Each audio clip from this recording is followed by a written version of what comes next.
প্ৰতিযোগীসকললৈ অনুৰোধ, আমাৰ যি সেউজকক্ষত আছে প্ৰতিযোগীসকল, আপোনালোকে নিজৰ প্ৰতিভা দেখালে 2 লাইন বা 3 লাইন গান গাই দিলে হ'ব। ইমান গান গাব নালাগে, আমাৰ সময়ৰ অভাৱ।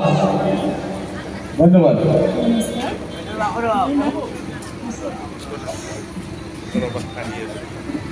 নমস্কাৰ, মোৰ নাম শ্ৰী পুৰবী দেৱী। মই গণেশ নগৰৰ বোৱাৰী আৰু জ্যোতি নগৰৰ জীয়ৰী। আজি মই পৰিধান কৰিছোঁ মই নিজে তৈয়াৰী কৰা এইযোৰ চাদৰ মেখেলা। ইয়াৰ সম্পূৰ্ণ কাম মই নিজ হাতেৰে কৰিছোঁ আৰু ইয়াতে আছে আপোনাৰ পদ্মিনী কটন আৰু টচৰ, আৰু গলত পৰিধান কৰিছোঁ মই জাপি আৰু ঢোলবিৰি। আৰু আজি মই ইয়াতে উপস্থিত থকা দৰ্শক মণ্ডলী আৰু শ্ৰদ্ধেয় বিচাৰকসকলক মোৰ ফালৰ পৰা ৰঙালী বিহুৰ সম্পূৰ্ণ ওলগ জনাইছোঁ।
ধন্যবাদ। কিন্তু ৰাইজৰ হাত চাপৰিটো বৰ নাটনি হৈছে।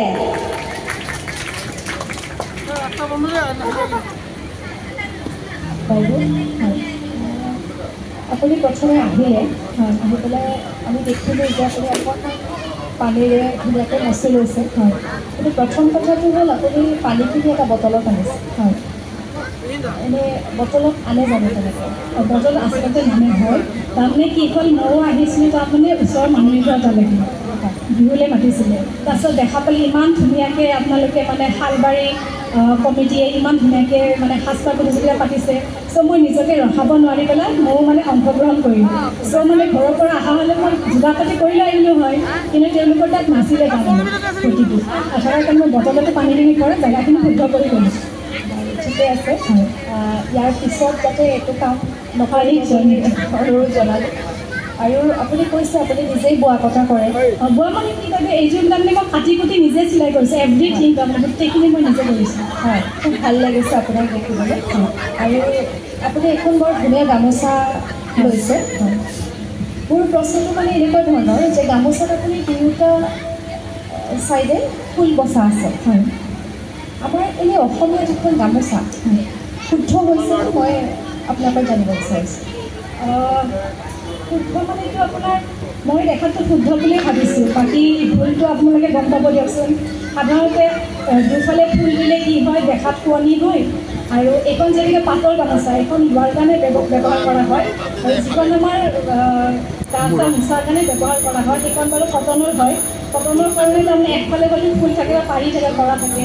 চ' এইটো জাতিৰ বাবে দুফালে দিয়া গৈছে। প্ৰথম কথা, আমি শিকি অহাৰ মতে আমাৰ আচলতে অসমীয়া গামোচাখন হয় এফালে ফুল থাকে আৰু এফালে আঁচু দিয়া থাকে। হয়তো জ্যেষ্ঠজনে জানিব কথাটো, জ্যেষ্ঠসকলৰ পৰাই আমি শিকিছোঁ। গামোচাখনৰ আচলতে এফালে ফুল থাকে আৰু এফালে সদায় আঁচু থাকে। এতিয়া দেখিবলৈ সলনি কৰিবলৈ আমি বহুতো কাম কৰোঁ, কিন্তু আচলতে সেইটো শুদ্ধ নহয় বুলি আমি জানো। বাকী আপোনাৰ ভাল হৈছে প্ৰতিভা। বাইদেউ বৰদৈ চিলা নাম শুনিছেনে? বৰদৈ চিলা, বৰদৈ চিলাৰ সম্পূৰ্ণ প্ৰকৃত অৰ্থটো কি? বাকী আৰু নাজানো আৰু। নহয়, আপোনাক সুধিছোঁ বৰদৈ চিলাৰ সম্পূৰ্ণ প্ৰকৃত অৰ্থ। এইটোতো নাজানো। এইটো হ'ল বতাহ, পানী আৰু ছোৱালী। বতাহ, পানী আৰু ছোৱালী, তাক বৰদৈ চিলা কয়। ধন্যবাদ। আৰু ছাৰ এটা কথা সুধো মই, বৰদৈ চিলাটো আপোনাৰ বহাগত আহে নেকি? আমিতো জানাত বহাগতে মাকৰ ঘৰলৈকে আহা বুলি কয়। যদি জেঠত আহিলে হয়তো তেওঁ কি বৰদৈ চিলা বা মাজদৈ চিলা হ'ল নেকি? মাকৰ জেঠত আহিছে। বহাগত মাকৰ ঘৰলৈকে আহে নহয় জানে? হয় হয়, বহাগতে আহে বৰদৈ চিলা। যেতিয়া মাকৰ ঘৰত যায় আৰু আহে, চ'তত যায়, বহাগত আহে বৰদৈ চিলা। কাৰণ এইটো বৰদৈ চিলাৰ সম্পূৰ্ণ অৰ্থ হৈছে আপোনাৰ বতাহ, পানী আৰু ছোৱালী। ধন্যবাদ।